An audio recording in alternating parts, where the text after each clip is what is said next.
पिछले कुछ समय से वक्फ बोर्ड लगातार चर्चा में है। बीते 8 अगस्त को केंद्र सरकार ने संसद में वक्फ संशोधन बिल पेश किया और फिलहाल इसे लोगों के विचार और सुझाव लेने के लिए संयुक्त संसदीय समिति के पास भेज दिया गया है।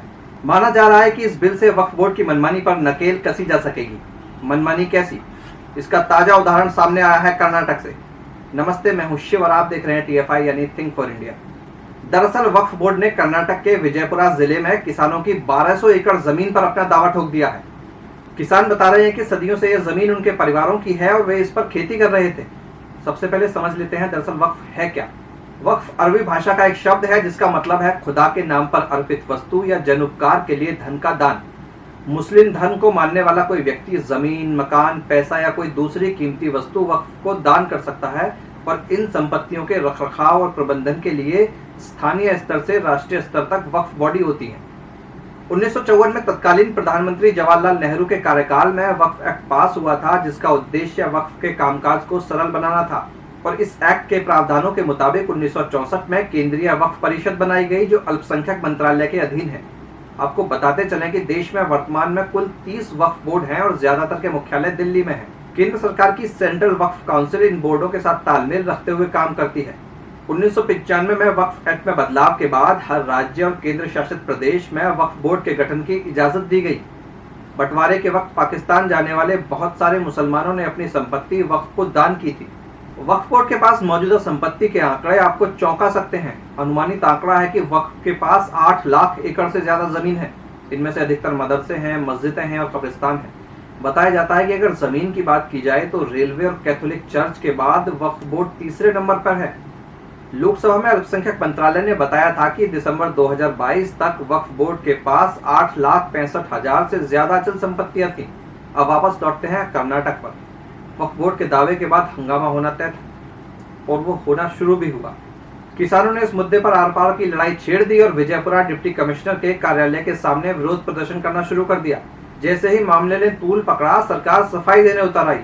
राज्य के उद्योग मंत्री MB पाटिल ने कहा कि 1200 एकड़ जमीन वक्फ संपत्ति नामित होने का भ्रम गजट नोटिफिकेशन की गलती की वजह से हुआ है। पाटिल ने दावा किया कि 1200 एकड़ जमीन का सिर्फ 11 एकड़ हिस्सा वक्फ प्रॉपर्टी है और बाकी 1189 एकड़ जमीन किसानों की है।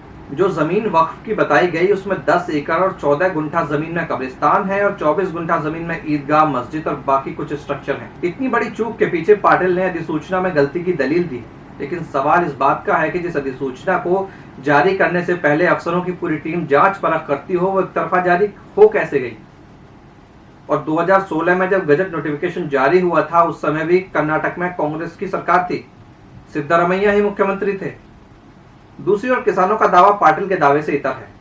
किसानों का कहना है कि कुछ दिन पहले कर्नाटक के वक्फ मंत्री जमीर अहमद विजयपुरा आए थे और उनके आने के तुरंत बाद वक्फ बोर्ड ने किसानों को वक्फ प्रॉपर्टी का दावा जताते हुए नोटिस दे दिया। राज्य के संसदीय कार्य और कानून मंत्री HK पाटिल ने किसानों को जारी हुए नोटिस को वापस लेने की घोषणा की है। उन्होंने कहा कि गलती का पता लगाने के लिए जांच चल रही है और जो भी इस मामले में जिम्मेदार होगा उसके खिलाफ कार्रवाई की जाएगी। वहीं बीजेपी इस मामले पर अब हमलावर हो गई है। बीजेपी सांसद तेजस्वी सूर्या ने एक्स पर एक पोस्ट किया है। उन्होंने लिखा, मैंने जब यह मुद्दा उठाया उसके बाद कर्नाटक सरकार ने वक्फ बोर्ड द्वारा किसानों को भेजे गए नोटिसों को वापस लेने का ऐलान किया है।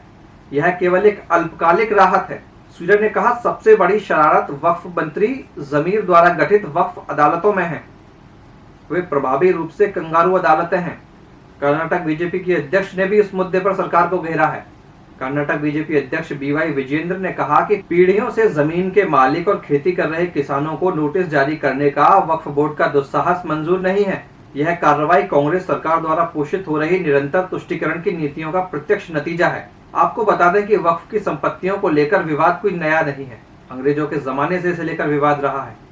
वक्फ संपत्ति पर कब्जे का विवाद लंदन में प्रिवी काउंसिल तक पहुंचा था और तब ब्रिटेन में 4 जजों की एक बेंच ने वक्फ को अवैध घोषित कर दिया था। हालांकि भारत की ब्रिटिश सरकार ने मुस्लिम वक्फ वैलिडेटिंग एक्ट 1913 के जरिए वक्फ को बचा लिया था। वक्फ बोर्ड कितना पावरफुल है इसका अंदाजा आप इस बात से लगा सकते हैं कि वक्फ बोर्ड को अधिकार है कि वह किसी संपत्ति की जांच कर सकता है। अगर किसी संपत्ति पर वक्फ बोर्ड ने दावा ठोक दिया तो उसे पलटना भी मुश्किल होता है।